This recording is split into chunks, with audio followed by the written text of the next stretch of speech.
If you're interested in trading with BetAngel, then visit our website where you can download a free trial of BetAngel Professional and BetAngel Trader. If you want to learn how to use them, then visit the Academy where we give you a detailed, structured walkthrough of each product. And if you're an existing user, then head on over to the forum where we have a load of files for you to download to customize and use within BetAngel. So when I'm teaching people to trade, I do a very simple thing. Betfair trading doesn't need to be complicated, and some of the key concepts behind it are actually quite simple. So I say to people, fire up BetAngel, go to the one-click screen and set it up as such. You know, we haven't done any major modification here, and what we're looking for is the market to behave in a sort of stable manner.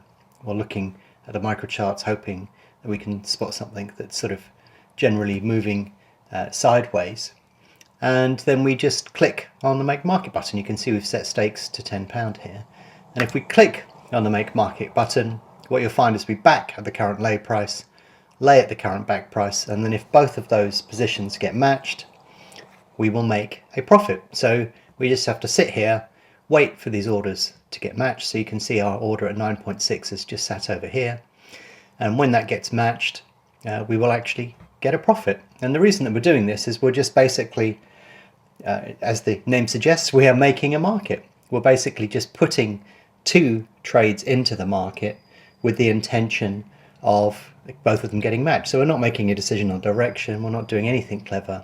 We're just basically saying, off you go. Somebody could be backing somewhere, somebody could be laying somewhere, and both of them have been matched. So the price has moved pretty much sideways. We haven't had to make a decision in terms of direction. Both of those orders, they get matched and we make our money. This is where I started when I was trading, and this is where I suggest other people start when they're trading. So you can see we've done nothing special here, and yet we've still managed to make a profit, and we didn't need to predict the direction either. Now we're looking at a different market here, and obviously there are different markets. So one of the things you learn is if you attempt this strategy in different types of markets, you'll get different results. This is a market that is pretty suitable for this. It's a handicap, and it's a competitive handicap, and by competitive we mean all of the horses are at very similar prices.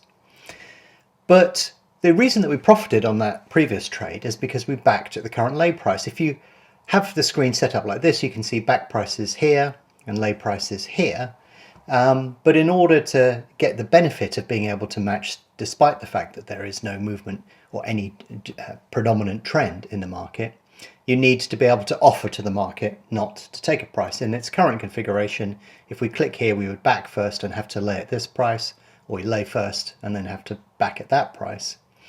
So all that you do is you go up here and you reverse the book, and you can basically do a make market trade in a similar manner here, because basically what we can do is we can just click on one, click on the other, and you can see that we have our make market trade down below. If we get both of these orders matched, the same situation will occur that we had in the previous market. So here we've got an element of manual control on it. You can see that we're not using global settings because I've got that crossed off. The sort of next stage up from here would be to use global settings to sort of inherit a direction with your trade one way or another. But we're not going to do that on this particular occasion. We can just let this trade get matched. But what we really need to do is to have a look at the ladder interface, because this will explain why this sort of thing works, why offering to the market is much better than taking, and why it can significantly improve your chances of profiting from trading. So what we're going to do now is move off of the one-click screen, and we'll move on to the ladder. And please note that we have got the odds display reversed here, because that's an important part. When you reverse the odds display, you are offering positions to the market rather than taking. So if we skip over to the ladder on the next race, or on a race, then we can explain in a little bit more depth by slowing it down and examining exactly what this trade does, exactly why we're profiting, and what would create the situation for a profitable trade to occur. So without further ado, let's have a look at the ladder.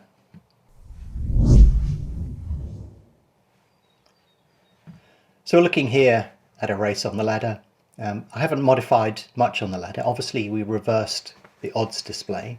I am using percentages here instead of a monetary value on the traded volume. It's up to you what you want to do there. There are a couple of minor modifications, but the thing I will point out to you is that we don't have global settings on, and we're not showing the fully hedged profit when we're actually seeing what the individual column, the potential profit column, is showing over here. That's important for what we're about to do. So if I go over on Call My Lord and we put a couple of £10 stakes in, I am doing a make market order here, because by clicking over here I'm laying at the current back price, and clicking over here I'm laying at I'm backing at the current lay price. So this is effectively a make market order. I'm just doing it manually, effectively. So if I just stop the refresh here for a second, this is important that we do this. I want to describe what you can see on the screen. So what you can actually see here is if the price stays between 5.9 and 6, you can see money was taken off of 6 on this particular trade, then we've got a chance that this £10 will get matched at 5.9. If the price goes up and suddenly the price on the one-click screen or within the market is 6 to 6.2, then this will basically mean that we could potentially break even by moving this order up to 6, or we could potentially lose a bit of money. But also, of course, the price could come down at this particular moment in time, and therefore we could actually end up in a situation where we get matched at 5.9 and we make our £1 profit. So when you look at the market like this, there are a number of scenarios that could play out. We're not sort of saying we need the price to go up, we need the price to go down. We're saying if the price on this occasion goes down or stays the same, we will make a £1 profit, or we will break even. There's only one scenario that would work against us, and that is if the price goes up and against us, at which point we'll probably have to take a loss. So when you offer a bet to the market, this is the scenario that plays out. You're not saying I need the price to go up or down. It's not necessarily a 50-50 chance. You're basically saying on this occasion we've had one side matched, therefore I need the price to go down or stay the same, and then we will get a profit. Even if the price goes against us temporarily, we could actually scratch this trade out. And I scratch a lot of trades out, especially on much bigger races where I'm very active in the market and doing a large number of trades. So it's important to understand that when you're actively trading, if you offer to the market, this is the advantage that you get. You can still profit or break even if the trade doesn't necessarily immediately go in your favor. So it's quite a beneficial thing to do when you offer to the market. If you take a price, so for example, say I just backed at 6 here, we'd need the market to go in our favor, or if I laid at 5.2, we'd need it to go up to 5.3 to profit. But because we offered to the market, we give ourselves several scenarios where we can go on to profit, even if the price doesn't move or necessarily go immediately in the direction that we want. So if I switch the refresh on here, we'll see what happened on this market. And you can see that in fact the price did come down and we have been matched. So there's a balance to be had here between the place that you're putting the market on, the runner that you're selecting, the type of market you're using, when you do it, and also, as I've mentioned on other videos, the stakes that you're using, because you want to be able to get the trade through reasonably quickly. You don't want to hang on for too long, because the longer you're in the market, the more likely it is that it will start to move. But you can basically see that when you offer to the market, you actually create the opportunity to be able to profit in a number of ways. You're not just reliant upon picking the direction. If the price remains where it is for even a short period of time, you can actually get matched on it, even if it goes in the other direction.